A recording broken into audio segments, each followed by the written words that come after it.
রাজধানীতে স্বাস্থ্যবিধি মানা ও মাস্ক পরতে উদ্বুদ্ধ করতে আজও অভিযান চালাচ্ছে ভ্রাম্যমাণ আদালত।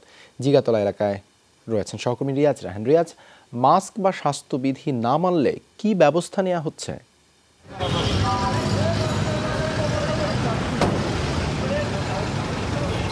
দেবাশিস, গেলে প্রায় এক সপ্তাহ ধরে এই অভিযানটি পরিচালিত হচ্ছে সরকারের সিদ্ধান্ত অনুযায়ী, এবং রাজধানীর গুরুত্বপূর্ণ যে পয়েন্টগুলো রয়েছে, বাস স্ট্যান্ড যেগুলো রয়েছে, সেখানে মাস্কের পরার জন্য যে উৎসাহিতকরণ বা হচ্ছে, আমরা এখানে এসেছি জিগাতলায় এসে আমরা এই ধরনের একটি কার্যক্রম আমরা দেখতে পেয়েছি, যেখানে ম্যাজিস্ট্রেট রবিউল আলম তার নেতৃত্বে চলছে।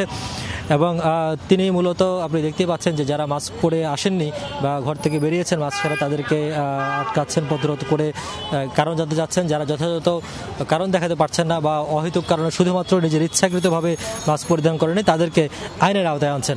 এবং সেখানে আমরা এখন পর্যন্ত দেখেছি বেশ কয়েকজনকে জরিমানা করা হয়েছে। 200 টাকা জরিমানা যে বিধান অনুযায়ী আইনের, সেই বিধান অনুযায়ী জরিমানা করছেন। এবং কেউ কেউ আছেন যে মাস্ক না পরার বিষয়ে যুক্তি দেওয়ার চেষ্টা করছেন, তাদেরকে সতর্ক করে দেওয়া হচ্ছে এবং বলা হচ্ছে পরবর্তীতে যদি মাস্ক ছাড়া পাওয়া হয় তাহলে আরো কঠোর শাস্তির ব্যবস্থা করা হবে।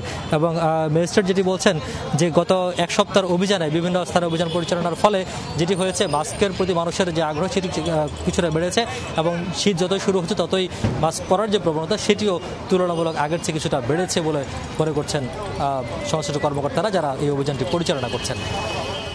রিয়াজ, ধন্যবাদ যুক্ত হবার জন্য।